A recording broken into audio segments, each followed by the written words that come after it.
Hello friends, reveal classes में आपका स्वागत है। हम इस क्लास में देख रहे हैं एसएससी कांस्टेबल जीडी 2023 के लिए हिंदी विषय का प्रैक्टिस सेट हल कर रहे हैं। हमारी आज की ये तीसरी क्लास है और हमारा ये प्रैक्टिस सेट तीसरा है। तो चलते हैं, स्टार्ट करते हैं वीडियो को और देखते हैं आज का प्रैक्टिस सेट नंबर 3। क्लास को चालू करने से पहले आप लोग वीडियो को शेयर कर दें, जिससे अन्य मित्रों को भी प्रैक्टिस सेट 3 के बारे में पता चल सके। तो स्टार्ट करते हैं हम। आज का हमारा पहला क्वेश्चन है, रिक्त स्थानों को भरने के लिए सबसे उपयुक्त विकल्प का चयन करें। हमारा वाक्य है, शिक्षक दिवस पर छात्रों ने शिक्षक को पुस्तक खालिस्तान की। तो हमारा पहला ऑप्शन है हस्तगत, दूसरा ऑप्शन है प्रदान, तीसरा ऑप्शन है भेंट, चौथा ऑप्शन है दान। तो इस 4 ऑप्शन में एक ऑप्शन खालिस्तान की जगह में भरना है, हमें रखना है, जिससे हमारा वाक्य पूर्ण हो जाए।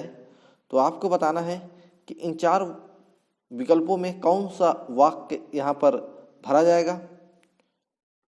जल्दी से कमेंट करके बताइए। शिक्षक दिवस पर छात्रों ने शिक्षक को पुस्तक खालिस्तान की। इसका राइट आंसर क्या होगा? तो इसका राइट आंसर हो जाएगा ऑप्शन नंबर सी, शिक्षक दिवस पर छात्रों ने शिक्षक को पुस्तक भेंट की। तो यहाँ पर सी नंबर यहाँ पर भर देंगे तो हमारा वाक्य पूर्ण हो जाएगा। शिक्षक दिवस पर छात्रों ने शिक्षक को पुस्तक भेंट की। अब चलते हैं अगले प्रश्न की ओर। अगला प्रश्न कहता है, कृपण का विलोम शब्द होगा। हमारा शब्द है कृपण का विलोम शब्द होगा। हमारे पास 4 ऑप्शन है। पहला ऑप्शन है कर्मठ, दूसरा ऑप्शन है कठोर, तीसरा ऑप्शन है सरल और चौथा ऑप्शन है दाता।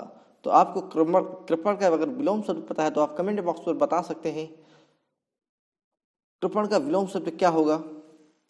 तो इसका जो सही आंसर होगा, इसका 4th नंबर यानी दाता, कृपण का विलोम शब्द हो जाएगा दाता, यानी ऑप्शन नंबर डी हमारा सही होगा। तो कृपण का विलोम शब्द हो जाएगा दाता। अगर हम बात करते हैं कर्मठ शब्द का विलोम शब्द क्या होगा? कर्मठ शब्द का विलोम शब्द हो जाएगा अकर्मठ। फिर बात करते हैं हम कठोर शब्द का। तो कठोर शब्द का विलोम शब्द क्या हो जाएगा? कठोर का विलोम शब्द हो जाएगा कोमल। कठोर शब्द का विलोम शब्द हो जाएगा कोमल। अगर हम बात करते हैं सरल शब्द का विलोम शब्द क्या होगा, तो सरल शब्द का विलोम शब्द हो जाएगा कठिन। तो हमने देखा कृपण का हो जाएगा दाता, कर्मठ का हो जाएगा कर्मठ, कठोर का हो जाएगा कोमल, सरल का हो जाएगा कठिन। चलते हैं अब नेक्स्ट यानी अगले प्रश्न की ओर। अगला प्रश्न कहता है, दिए गए शब्द के समानार्थी शब्द का चयन करें। हमारा शब्द दिया गया है बाण। तो बाण का हमें समानार्थी शब्द बताना है। हमारा पहला ऑप्शन है नराज, दूसरा ऑप्शन है तनय, तीसरा ऑप्शन है दहन, चौथा ऑप्शन है अगम। तो इसमें एक ऑप्शन यानी एक विकल्प हमारा बाण का समानार्थी शब्द होगा। तो आपको बताना है, जल्दी से कमेंट करके बताइए। चलिए, इसका सही आंसर हो जाएगा हमारा ऑप्शन नंबर ए। बाण का जो हमारा समानार्थी शब्द होगा वो हो जाएगा नराज। नराज हो जाएगा बाण का समानार्थी शब्द। अगर बाण के हम अन्य समानार्थी शब्दों की बात करें तो एक होता है सिलीमुख होता है, एक होता है आशुक होता है बाण का समानार्थी शब्द, एक होता है विशिख बाण का समानार्थी शब्द। अगले शब्द की बात करें तो तीर भी कहते हैं बाण को, यानी समानार्थी शब्द हो जाएगा। सर भी कहते हैं, सायक भी कहते हैं और एक शब्द और है ईसु भी कहते हैं। तो ये बाण के समानार्थी शब्द यानी नराज, सिलीमुख, आशुक, विशिख, तीर, सर, सायक, ईसु, ये हो गए हमारे बाण के समानार्थी शब्द। अगर हम बात कर लें अन्य शब्द जो दिया है तने की बात कर लें कि तने का समानार्थी शब्द क्या क्या होंगे, तो तने का हो जाएगा समानार्थी शब्द पुत्र के बाद अगर हम बात करें अगले शब्द सुत की अगर बात अगली बात करें आत्मज, यानी अगला शब्द हो जाएगा हमारा आत्मज। आत्मज के बाद अपत्य भी तने का अपत्य, अपत्य भी हमारा समानार्थी शब्द हो जाएगा तने का। औरस भी हो जाएगा तने का समानार्थी शब्द, समानार्थी शब्द औरस। पूत, पूत भी हो जाएगा हमारा समानार्थी शब्द। तो ये हमारा तने का हुआ। अब अगर बात करते हैं हम दहन का, देखिए दहन का, तो दहन का हम देखते हैं यहाँ पर, दहन का जो समानार्थी शब्द होंगे वो होंगे अग्नि, अग्नि हो जाएगा, आग हो जाएगी, हुतासन हो जाएगा, कृषाणु हो जाएगा, वैश्वानर हो जाएगा, अनल हो जाएगा, और एक शब्द और बचता है हमारा ज्वाला। तो ये देखिए दहन के हो जाएंगे अग्नि, आग, हुतासन, कृषाणु, वैश्वानर, अनल, ज्वाला। तो ये हमारे दहन के हो गए। तने का हो जाएगा पुत्र, सुत, आत्मज, अपत्य, औरस, पूत। और बाण का हो जाएगा नराज, सिलमुख, अशुभ, विशिक, तीर, सर, सायक, इसु। और हमारा एक और बचता है जिसे हम अभी देखते हैं। अगम का बात करें, अगम शब्द का समानार्थी शब्द क्या क्या होंगे, तो अगम का हो जाएगा दुष्कर, अगम का हो जाएगा दुष्कर, कठिन, दुसाध्य, अगम। तो ये हमारे समानार्थी शब्द हो जाएंगे अगम के। तो ये हमने देखिए चारों शब्द के समानार्थी शब्दों को देख लिया। अब चलते हैं अगले प्रश्न की ओर।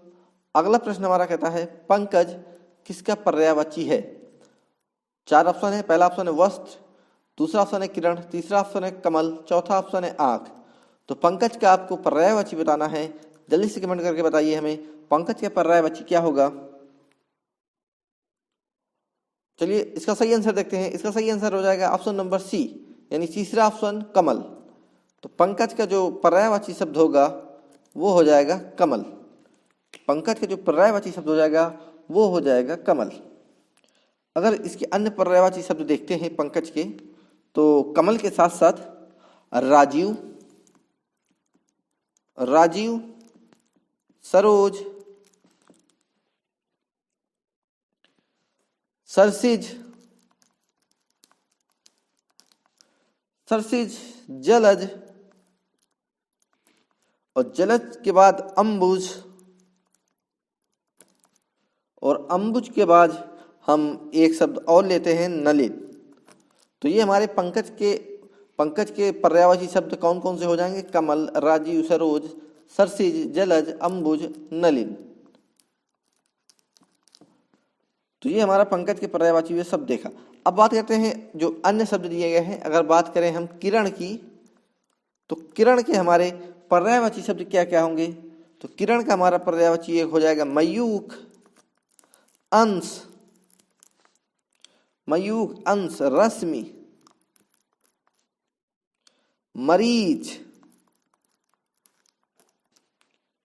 प्रभा। तो ये हमारे प्रभा किरण के पर्यायवाची शब्द हो जाएंगे। अगर हम बात करें अगला शब्द है वस्त्र। वस्त्र के पर्यायवाची शब्द की बात करें तो वस्त्र में हो जाएगा वसन, वसन के बाद हो जाएगा अंबर, अंबर के बाद हो जाएगा पट, पट के बाद हो जाएगा अंशुक, अंशुक के बाद चेल, और एक पर्यायवाची शब्द होता है कपड़ा। वस्त्र का एक पर्यायवाची शब्द होता है कपड़ा। अब हमारा एक शब्द बचता है आंख। तो आंख का देख लेते हैं पर्यायवाची शब्द क्या होगा। आंख का पर्यायवाची शब्द क्या होगा, चक्षु होगा एक शब्द, नेत्र हो जाएगा, नयन हो जाएगा, लोचन हो जाएगा, अचि हो जाएगा, अच, अंबक हो जाएगा,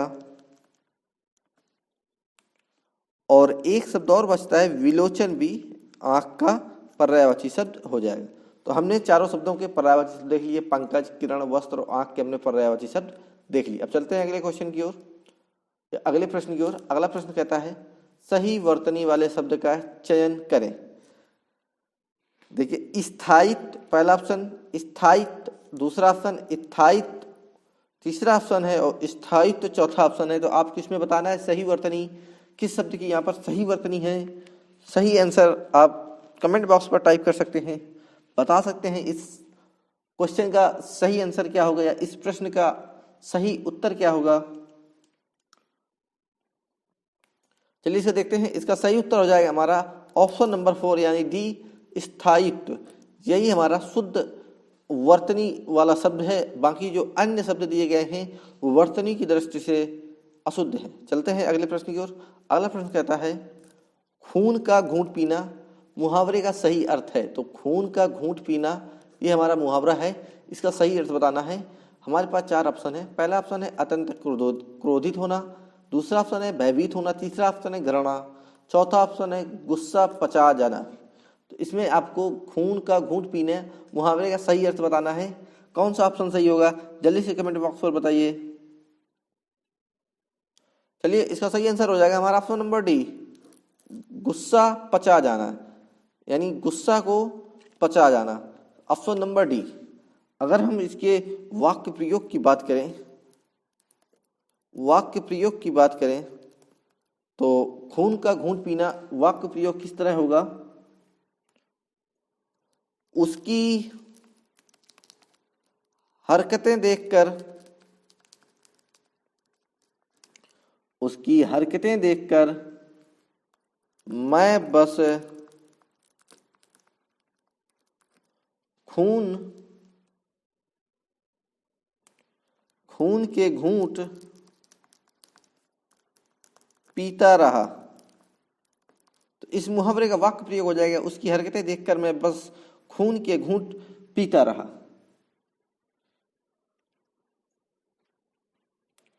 परंतु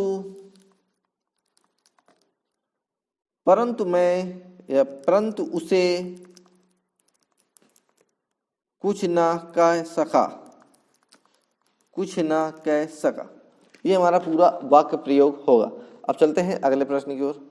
अगला प्रश्न कहता है हमारा दिए गए वाक्य में रेखांकित अंश को प्रतिस्थापित करने के लिए सबसे उपयुक्त विकल्प का चयन करें। मोहन के गए पर वह उठ बैठा। तो यहाँ पर रेखांकित शब्द है गए। इसमें देखना है प्रतिस्थापित, यानी हमारे 4 ऑप्शन है। पहला ऑप्शन है दौड़ने पर, दूसरा ऑप्शन है मरने पर, तीसरा ऑप्शन है जाने पर, चौथा ऑप्शन है उठने पर। तो यहाँ पर एक ऑप्शन यदि गए पर हमें रखना हो तो कौन सा ऑप्शन रखेंगे जिससे कि हमारा जो मोहन के गए पर वह उड़ बैठा वाला वाक्य है शुद्ध हो जाए।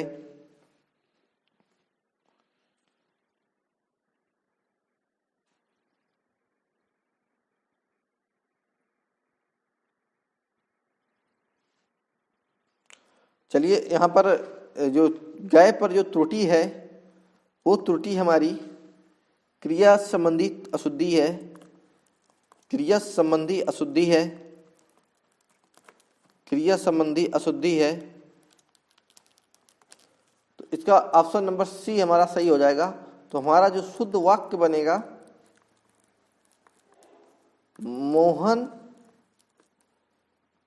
मोहन के, अब देखिए गए पर हम यहाँ पर जाने पर प्रतिस्थापित कर देंगे तो मोहन के जाने पर वह उठ बैठा। ये हमारा वाक्य शुद्ध हो गया। अब चलते हैं अगले प्रश्न की ओर। अगला प्रश्न कहता है रिक्त स्थानों को भरने के लिए सबसे उपयुक्त विकल्प का चयन करें। शिशु, खालिस्तान और अबोध होता है। अब देखिए खालिस्तान की जगह में 4 हमारे विकल्प दिए हैं, इनमें से एक विकल्प खालिस्तान की जगह में भरा जाएगा। हमारा पहला विकल्प है अल्पज्ञ, दूसरा विकल्प है बहुज्ञ, तीसरा विकल्प है अज्ञ, चौथा विकल्प है विज्ञ। तो शिशु, अब यहाँ पर एक शब्द भरना है। अब देखते हैं 4 ऑप्शन में कौन सा ऑप्शन हमारा सही होता है।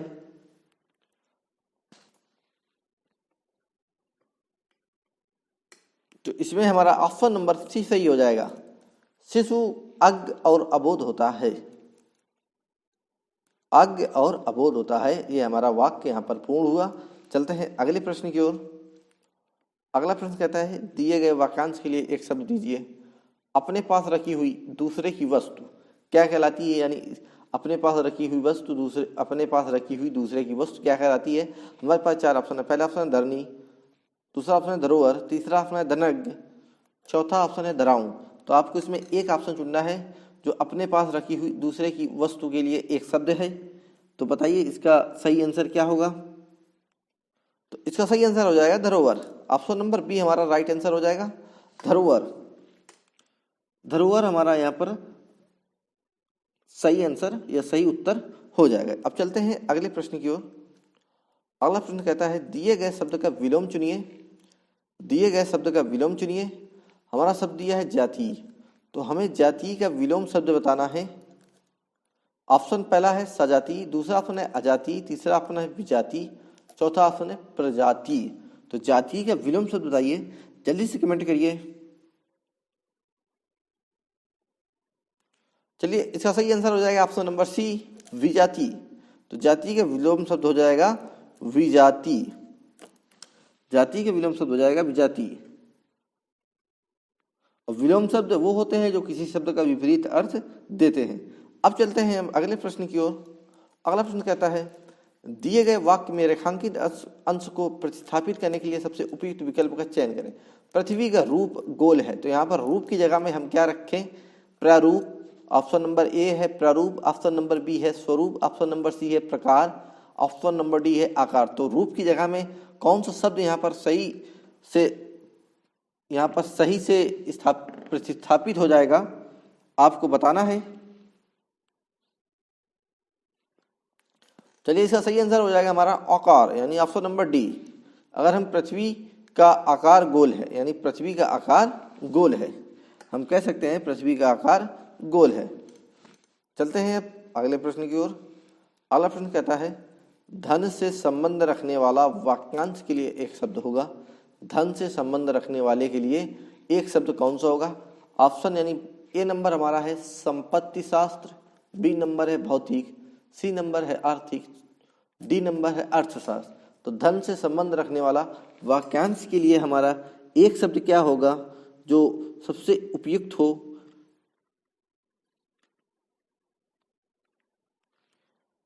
तो चलिए इसका सही आंसर हो जाएगा हमारा ऑप्शन नंबर सी।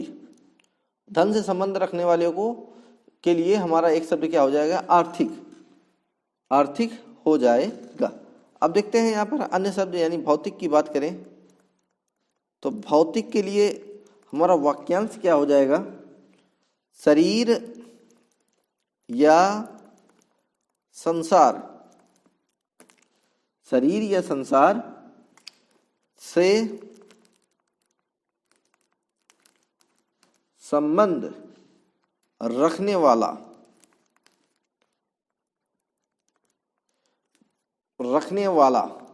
शरीर या संसार से संबंध रखने वाला वाक्यांश के लिए एक शब्द क्या हो जाएगा, भौतिक हो जाएगा एक शब्द। अगले शब्द की बात करते हैं अर्थशास्त्र। अर्थशास्त्र के लिए क्या होगा हमारा वाक्यांश, देखते हैं। तो धन के व्यवहार की विद्या, धन के व्यवहार की विद्या, ये हमारा वाक्यांश हो जाएगा। और इस वाक्यांश के लिए एक शब्द हो जाएगा हमारा अर्थशास्त्र। अगर हम इस शब्द की बात करें अगले शब्द की, संपत्ति शास्त्र। संपत्ति शास्त्र के लिए हमारा वाक्यांश क्या हो जाएगा, जिसके पास धन संपत्ति हो, जिसके पास धन संपत्ति हो वो हो जाएगा संपत्ति शास्त्र। तो हमने देखा शब्द के लिए वाक्यांश और वाक्यांश के लिए एक शब्द देखा। अब चलते हैं अगले प्रश्न की ओर। अगला प्रश्न हमारा कहता है दिए गए वाक्य के लिए किस भाग में त्रुटि है। उसने आवाज देकर पूछा, ये हमारा वाक्य है, इसमें आपको बताना है कहाँ पर त्रुटि है।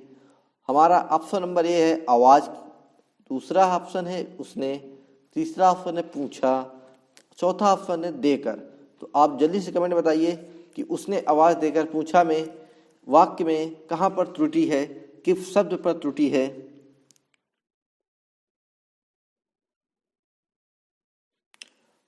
तो देखिए यहां पर उसने आवाज देखा, तो यहां पर आवाज में त्रुटि देखने को मिल रही है। कौन सी? वर्तनी संबंधी त्रुटि है। यहां पर वर्तनी संबंधी त्रुटि है। तो यहां पर त्रुटि ही पूछा था, तो त्रुटि किसमें है? आवाज में। तो ऑप्शन नंबर ए हमारा आंसर हो जाएगा। अगर इसको सही करना होगा तो इस तरह आवाज को लिखा जाएगा। अब चलते हैं अगले प्रश्न की ओर। अगला प्रश्न कहता है दिए गए वाक्यांश के लिए एक शब्द दीजिए। खेतों में मेड़ों से बनाए गए छोटे छोटे वर्गाकार या आयताकार भाग, ये वाक्यांश दिया गया है और इसके लिए आपको एक शब्द बताना है। हमारा ऑप्शन नंबर पहला है क्यारी, बी नंबर है नहर, सी नंबर है परनाला, डी नंबर है नाली। चलिए जल्दी से कमेंट करिए। और खेतों में मेड़ों से बनाए गए छोटे छोटे या फिर बात करें वर्गाकार या आयताकार भाग के लिए एक शब्द यानी वाक्यांश के लिए एक शब्द बताना है। चलिए इसका सही आंसर हो जाएगा हमारा ऑप्शन नंबर ए, क्यारी इसका सही आंसर हो जाएगा। अब देखिए अगर हम बात करते हैं नहर की, तो नहर यानी नहर एक शब्द है, इसके लिए वाक्यांश क्या होगा? तो जल परिवहन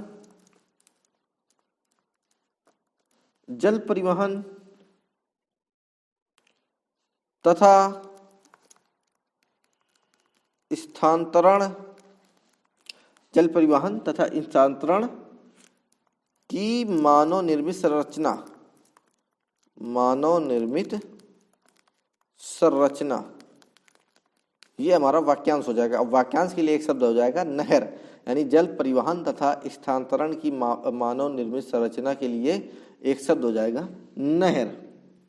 अब देखिए परनाला की बात करें तो परनाला के लिए क्या हमारा वाक्यांश होगा? परनाला के लिए हमारा वाक्यांश होगा बड़ी नाली जिसमें गंदा पानी बहता हो। बड़ी नाली जिसमें गंदा पानी बहता हो, ये हमारा वाक्यांश हो जाएगा बड़ी नाली जिसमें गंदा पानी बहता हो। इसके लिए एक शब्द हो जाएगा हमारा परनाला। अगर बात करते हैं ये देखिए नाली शब्द के लिए वाक्यांश क्या होगा? तो इसके लिए छोटा नाला, यानी छोटा नाला जिसमें, ये छोटी नाली या छोटा नाला कहेंगे जिसमें गंदा पानी बहता हो, जिसमें गंदा पानी बहता हो, ये हमारा वाक्यांश हो जाएगा। और इसका जो एक शब्द होगा वो हो जाएगा नाली। तो हमने चारों शब्दों के वाक्यांश और वाक्यांशों के लिए एक शब्द देखे। अब चलते हैं अगले प्रश्न की ओर। अगला प्रश्न हमारा कहता है सही वर्तनी वाले शब्द का चयन करें। सही वर्तनी वाले शब्द का चयन करें। हमारे पास ऑप्शन है सूर्पणखा, सूपनखा, सूर्पणखा, सूपनखा। तो इसमें आपको जो वर्तनी की दृष्टि से शुद्ध है वो ऑप्शन चुनना है। जल्दी से कमेंट करके बताइए कि कौन सी वर्तनी की दृष्टि से शुद्ध शब्द होगा।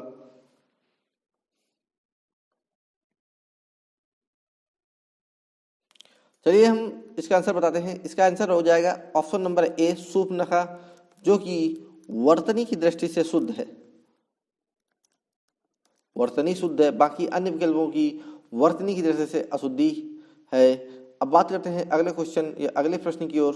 अगला प्रश्न कहता है दिए गए वाक्य का वह भाग ज्ञात करना जिसमें कोई त्रुटि है। यदि कोई त्रुटि नहीं है तो कोई त्रुटि नहीं है चुने। देखिए हमारा जो वाक्य दिया गया है, कभी कभी आकाश में दिखाई देने वाला उल्का पतन एक विलक्षण घटना है। इस वाक्य में आपको त्रुटि छांटना है, कहाँ पर त्रुटि है। यदि इसमें त्रुटि नहीं है तो हम ऑप्शन नंबर सी का चयन करेंगे, कोई त्रुटि नहीं है। तो चलिए जल्दी से कमेंट करके बताइए कि इस दिए हुए वाक्य में कहाँ पर त्रुटि है।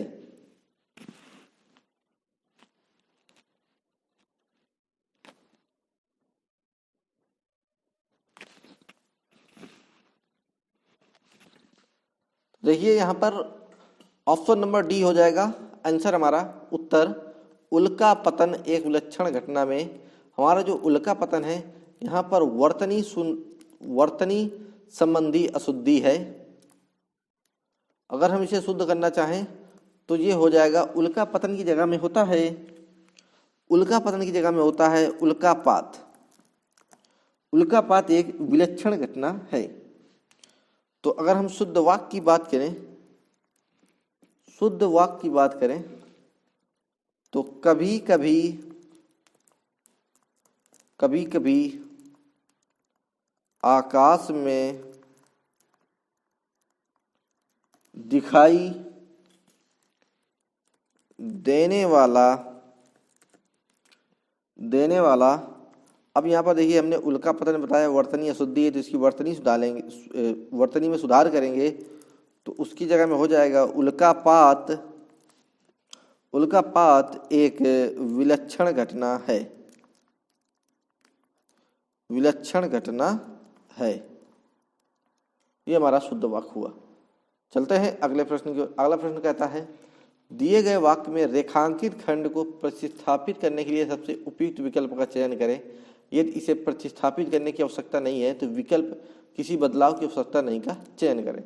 देखिए यहाँ पर इस कार्य के विघ्न बनकर तुम आए हो, तो इस कार्य के, तो यहाँ पर हमें देखना है कि कुछ प्रतिस्थापित होता है कि नहीं।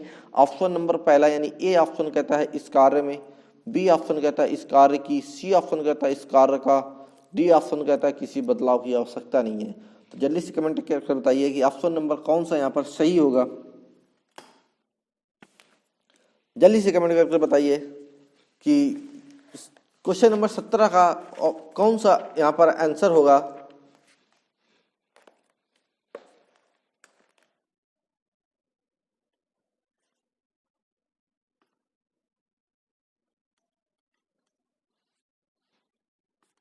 तो देखिए यहाँ पर त्रुटि मिलती है इस कार्य में। इस कार्य में किस प्रकार की त्रुटि है, तो ये कारक संबंधी त्रुटि है, कारक संबंधी त्रुटि है।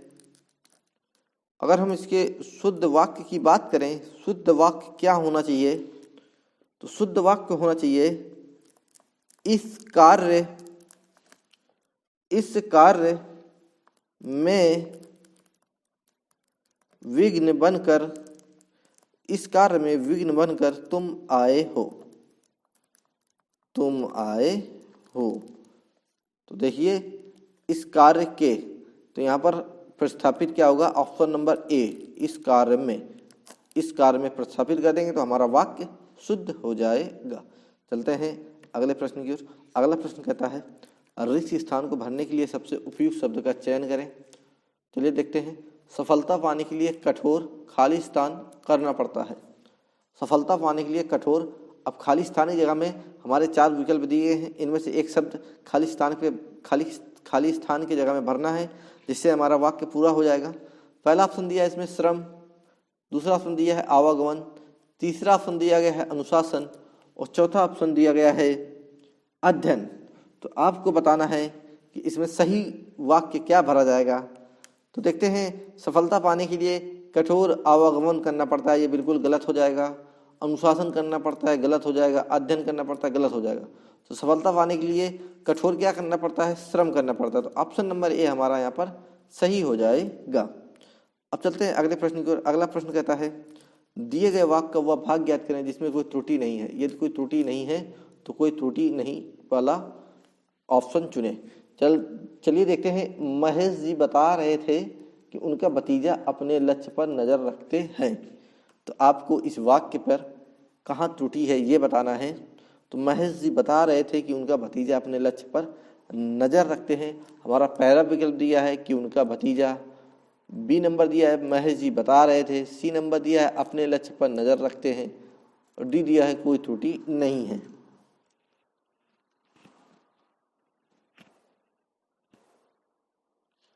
तो यहां पर ऑप्शन नंबर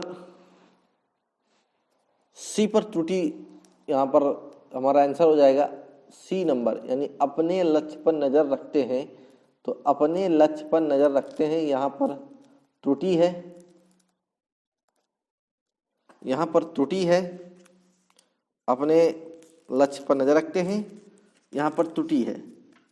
यहां देखिए कर्ता जो है करता है हमारा उनका, यानी करता है उनका, उनका भतीजा, करता हमारा उनका भतीजा है, भतीजा है तो ये हमारा एक वचन हो जाएगा, ये एक वचन हो जाएगा। अतः जो क्रिया होगी हमारी, जो क्रिया होगी वो भी एक वचन में होगी, क्रिया भी हमारी एक वचन में होनी चाहिए। तो चलते हैं, अगर हम इसको शुद्ध करते हैं तो हमारा जो शुद्ध वाक्य हो जाएगा, महेश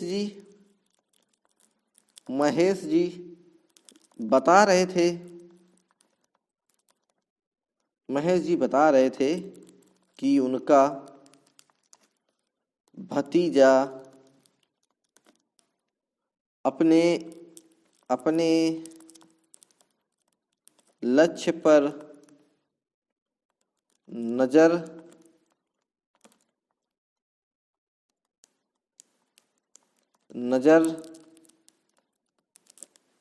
रखता है। ये हमारा शुद्ध वाक्य हो जाएगा। अब चलते हैं अगले प्रश्न की ओर। अगला प्रश्न कहता है, पसीना पसीना होना मुहावरे का सही अर्थ है। 4 ऑप्शन दिए गए हैं। पहला ऑप्शन है भयभीत होना, दूसरा ऑप्शन है प्यासा होना, तीसरा ऑप्शन है शर्मिंदा होना, चौथा ऑप्शन है क्रोधित होना। तो आपको पसीना पसीना होने के मुहावरे का सही अर्थ बताना है। जल्दी से कमेंट करके बताइए, पसीना पसीना होने का मुहावरे का सही अर्थ क्या होगा। चलिए, इसका सही अर्थ हो जाएगा ऑप्शन नंबर सी, शर्मिंदा होना। पसीने का जो सही अर्थ होगा शर्मिंदा होना। अगर हम इसके वाक्य प्रयोग की बात करें, वाक्य प्रयोग की बात करें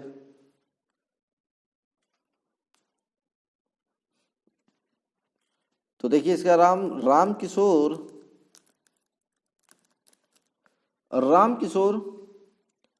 अपने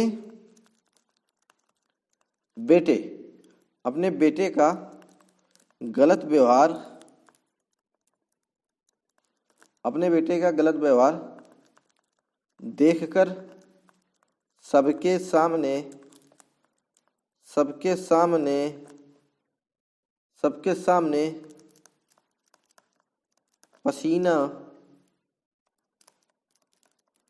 पसीना हो गया।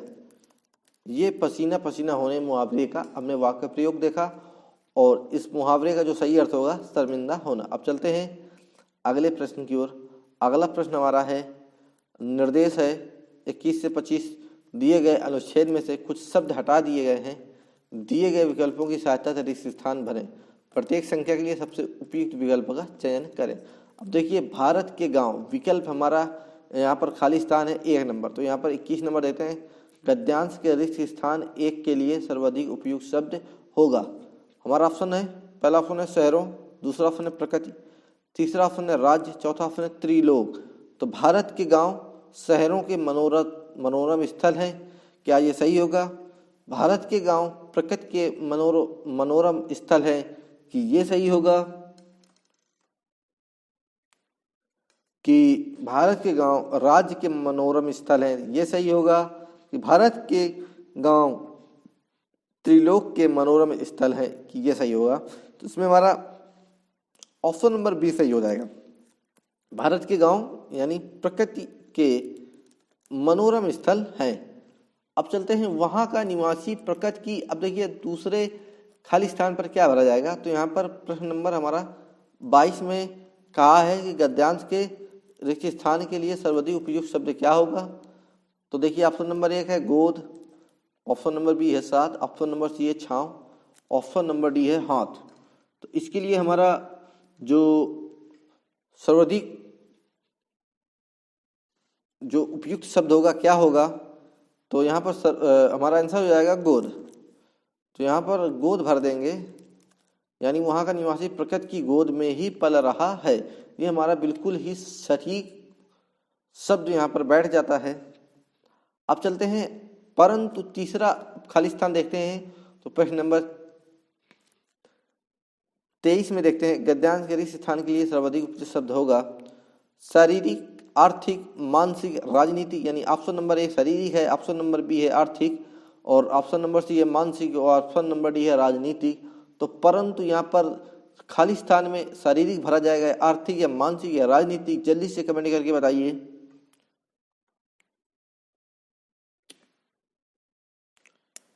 चलिए, तो परंतु आर्थिक दृष्टि से पिछड़े हुए गांव की स्थिति, तो यहाँ पर ऑप्शन नंबर बी हमारा बिल्कुल सही हो जाएगा।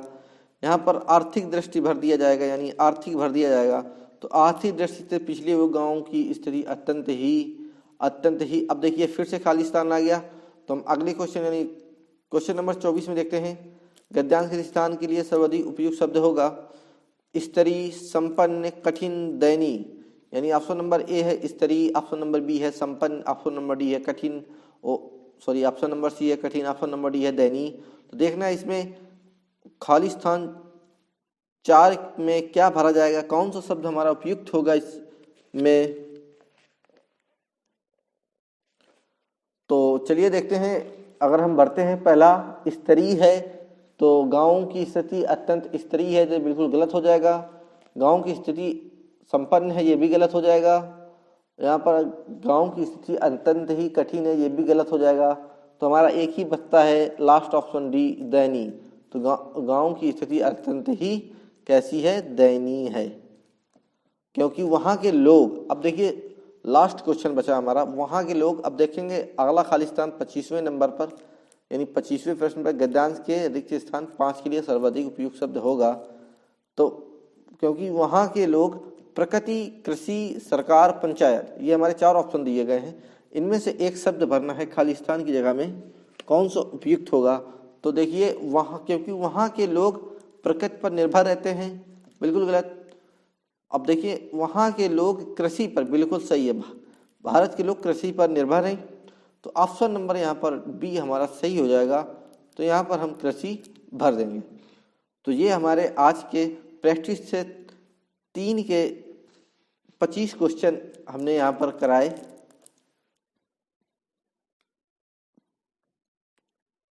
दोस्तों वीडियो अच्छा लगा हो तो लाइक, शेयर एंड सब्सक्राइब जरूर करें, और ज़्यादा से ज़्यादा तक अन्य लोगों तक पहुँचाएं, जिससे भी उन्हें भी आसानी हो सके पढ़ने में।